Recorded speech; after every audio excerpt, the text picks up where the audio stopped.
अभी सीईटी वापस चर्चा में है और अभी चर्चा में इसलिए भी है कि कहा गया है कि नवंबर दिसंबर तक सीईटी का एग्ज़ाम करवाएंगे।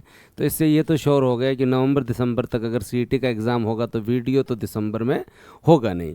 देखो, सिलेक्शन के लिए, नौकरी के लिए सीईटी सबसे महत्वपूर्ण परीक्षा बन चुकी है, क्योंकि स्नातक के बारे में मैं आज स्पेशली चर्चा करूँगा। और तीन मुख्य भर्तियाँ जिनमें हम बात करें, पटवार, वीडियो और जूनियर अकाउंटेंट, ये तीनों भर्तियाँ जो है वो सीईटी स्नातक क्लियर होने के बाद ही जो है वो आप इसके अंदर बैठ सकते हैं। एलिजिबिलिटी है कि सीईटी स्नातक होनी चाहिए आपकी, पटवार, वीडियो और जूनियर अकाउंटेंट।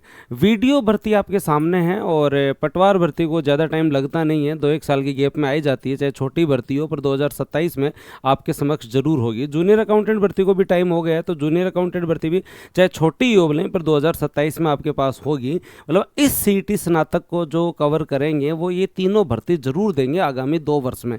क्योंकि सीईटी की जो है वो दोस्तों आने वाले टाइम में अब जो भी नियम बनेंगे, न्यूनतम अंक कितने रखते हैं, सिलेबस में ज़्यादा परिवर्तन नहीं होगा, क्योंकि सीईटी का सिलेबस पहले से ही बहुत शानदार है और ज़बरदस्त है। लेकिन सीईटी क्वालिफाई करना ही इंपॉर्टेंट नहीं है।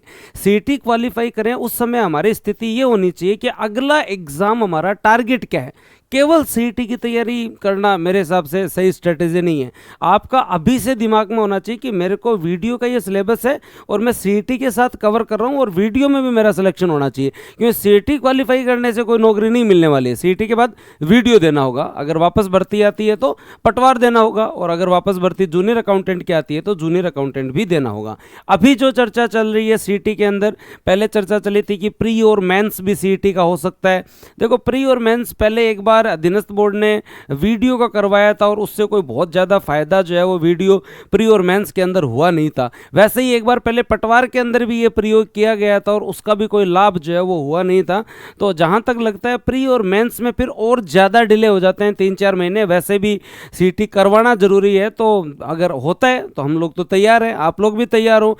सीईटी का जो सिलेबस है ना, वो प्रॉपर आरएस प्री, उसके साथ साथ आपका हिंदी और अंग्रेजी, और उसके साथ साथ कंप्यूटर। आप ये मान के चलें सीईटी का सिलेबस नॉर्मल सिलेबस नहीं है। और सीईटी के सिलेबस में अगर पेपर जो अभी 2025-26 में अधीनस्थ बोर्ड के हैं, अभी रीट का पेपर था, बहुत गजब था, अगर वैसा पेपर आता है तो न्यूनतम अंक अभी तक जो डिसाइड नहीं है, न्यूनतम अंक हो सकता है 50% रखें, भी 40% तो रखने ही होते हैं, लेकिन 50% रखें। कभी बीच में चर्चा चल रही थी 60 रहेंगे, इतने भारी तो नहीं रहेंगे, लेकिन जो भी रखे जाए। आज पीएसआई का पेपर हुआ, 40% अंक प्राप्त करना भी चुनौती थी, क्योंकि पेपर बहुत अच्छा आया।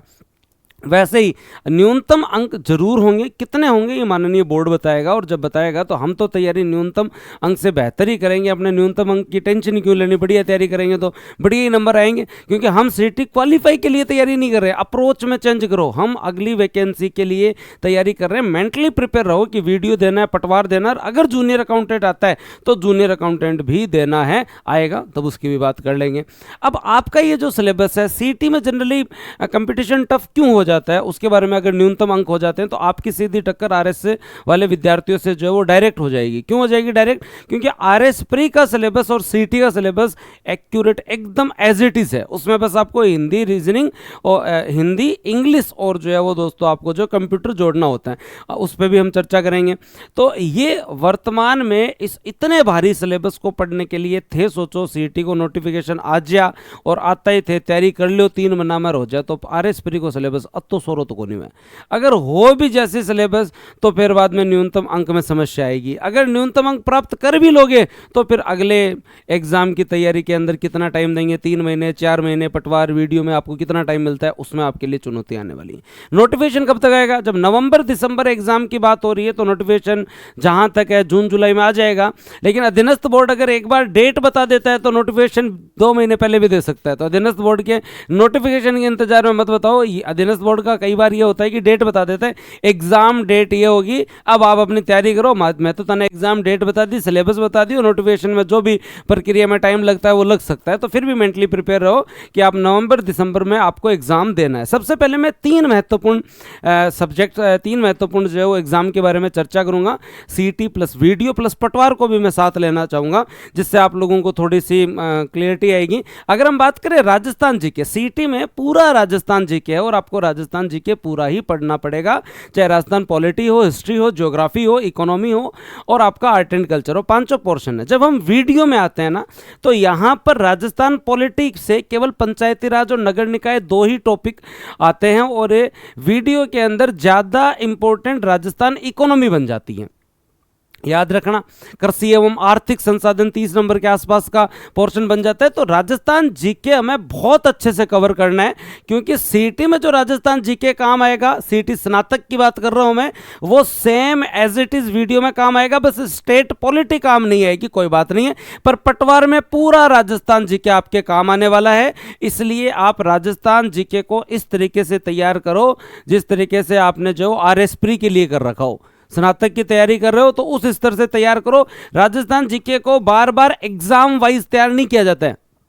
एक बार राजस्थान जीके अच्छा है तो आपका सीटी में भी वो काम आएगा, पटवार में भी काम आएगा, वीडियो में भी काम आएगा। देखना आप लोग यहाँ पे, और स्पेशली जब आप लोग वीडियो में देखेंगे तो राजस्थान इकोनॉमी का रोल ज्यादा हो जाता है।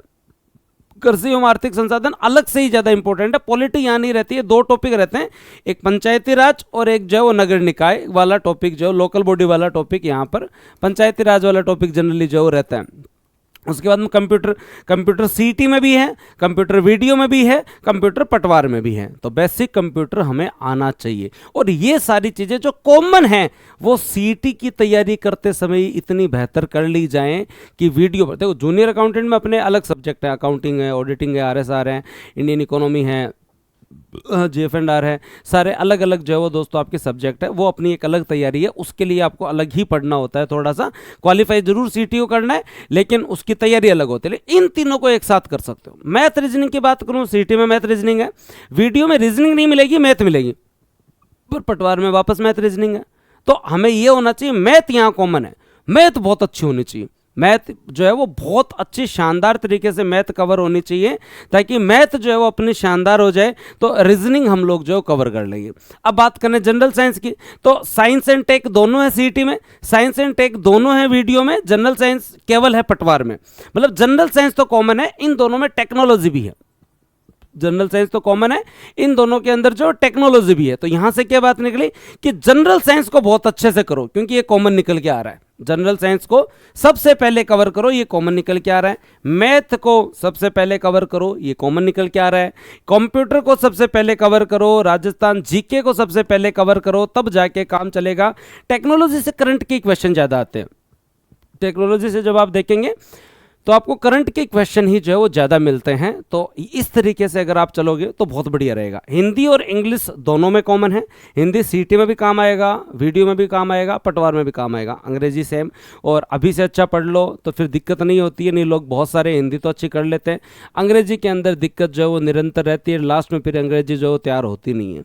उसी तरीके से इंडिया जीके में जाओ तो भी सीटी में तो इंडिया जीके की कोई कमी नहीं है, वीडियो के अंदर पूरा इंडिया जीके नहीं है। भी सीटी में तो इंडियन पॉलिटी भी पढ़नी है, इंडियन हिस्ट्री भी पढ़नी है, इंडियन इकोनॉमी भी पढ़नी है, इंडियन ज्योग्राफी भी पढ़नी है। लेकिन जैसे ही वीडियो में जाओगे ना तो इंडियन जीके में और कुछ नहीं पढ़ना, केवल वर्ल्ड ज्योग्राफी और इन्वायरमेंट पढ़ना है।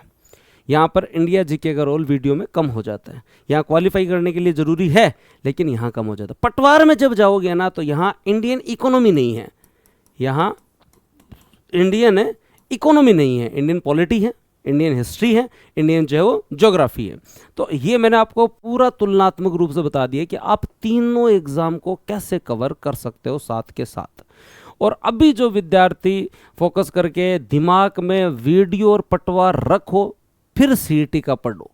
केवल और केवल ऐसे नहीं कि क्वालिफाई के लिए पढ़ना है, अच्छे से डिटेल में पढ़ना है, किसी भी चीज़ को स्किप नहीं करना जो आगे काम आने वाली है। कोई अंग्रेजी की बगैर सीईटी क्रॉस कर लेगा, वीडियो में दिक्कत आएगी, पटवार में दिक्कत आएगी। इंडिया जीके में इंडियन ज्योग्राफी, वर्ल्ड ज्योग्राफी नहीं पढ़ी, फिर बाद में पटवार वीडियो में दिक्कत आएगी। अगले ने जनरल साइंस अच्छे से नहीं कवर करी, सीटी तो क्लियर हो गया, लेकिन आगे सिलेक्शन तो फाइनल नंबरों से होंगे ना, तो दिक्कत आएगी। मैथ अगर अच्छी नहीं है, एक बार राजस्थान जीके के दम पे सीटी तो कर लिया क्वालिफाई, मैथ अच्छी नहीं है तो भाई साहब वीडियो और पटवार बनना बहुत मुश्किल है बिना मैथ के। कंप्यूटर की समस्याओं के साथ अगर आप सीटी क्लियर कर लेते हो तो ऐसा काम नहीं चलेगा। तो यहाँ थोड़ा सा कंपैरेटिवली सोचो और उसके बाद अपनी तैयारी स्टार्ट करो। और उसके साथ ये जो आपका बैच है ये लाइव प्लस रिकॉर्डेड है, सीटी स्नातक, वीडियो और पटवार, मैं इसमें पटवार भी इंक्लूड कर रहा हूँ। ये फाउंडेशन बैच है, रिकॉर्डेड और लाइव दोनों क्लासेस हैं। कुछ सब्जेक्ट रिकॉर्डेड है जिसमें इंडियन इकोनॉमी रिकॉर्डेड है, राजस्थान पॉलिटी रिकॉर्डेड है, उसके साथ कुछ सब्जेक्ट जो है वो लाइव है। अभी आपकी ये लाइव क्लासेस चल रही हैं, सर आपको पढ़ा भी रहे हैं, सीटी वीडियो को हम प्रॉपर तरीके से कवर करवा रहे हैं लाइव। लगभग जो है वो मेरे हिसाब से 8 घंटे के आसपास जो है वो लाइव क्लासेस चल रही हैं। तो ये बैच आपका प्रारंभ है। अब थे सोचो नोटिफिकेशन आया बाद में एनरोल करा, तो फिर तो लास्ट में थे एनरोल करो, तैयारी को नहीं वाली भाई। अब भी आपकी मैथ की क्लास भी चल रही है, रीजनिंग की क्लास भी चल रही है, उसके साथ साथ आपकी इंग्लिश की, हिंदी की सभी क्लासेस चल रही हैं। समय रहते स्टार्ट करो, कवर करो। हमने बहुत अच्छे तरीके से पहले भी पढ़ाया है, अब भी पढ़ा रहे हैं, आगामी टाइम में भी आपको पढ़ाते रहेंगे। चाहे आरएस का रिजल्ट हो, ईओ का हो, पटवार, वीडियो, हर एग्ज़ाम में आपको रिजल्ट दिया है। आप हमारी टीम पे विश्वास कर सकते हो, आप यहाँ पढ़ सकते हो। और जो भी विद्यार्थी बूस्टर से जुड़ा रहता है उसका पढ़ने में मन भी लगता है, जी लगा कि वो पढ़ाई करता है, एक मोटिवेशन रहती है, निरंतरता रहती है। तो बढ़िया तरीके से पढ़ो, मैंने आपको पूरा बता दिया है। अब इसमें बार बार डिस्कशन नहीं, अपनी तैयारी स्टार्ट कर दो भाई। सीटी प्लस वीडियो प्लस पटवार और जोड़ लेना। फाउंडेशन बैच है, सीटी कवर करेंगे, कॉमन सब्जेक्ट सारे कवर करवा दिए, फिर आगे वीडियो तो वीडियो पूरा कवर करवाया जाएगा, पटवार तो पटवार पूरा कवर करवाया जाएगा। कॉमन सिलेबस पहले कवर करवा दिया जाएगा, जो बाकी रहा है वो बाद में कवर करवा दिया जाएगा। सबसे पहले कॉमन पे फोकस करेंगे, जिसमें राजस्थान जीके, कंप्यूटर, उसके साथ साथ दोस्तों आपका मैथ, उसके साथ साथ आपके जो जनरल साइंस, हिंदी, अंग्रेजी, इनको कवर किया जाए, फिर आगे चलते रहिए। ठीक है, तो पूरी इन्फॉर्मेशन मैंने आपको दे दी है, कब क्या। अब तुम अपनी पढ़ाई पे ध्यान दे लो, सीटी अपने आप हो जाएगा। ओके, धन्यवाद, जय हिंद, राम राम।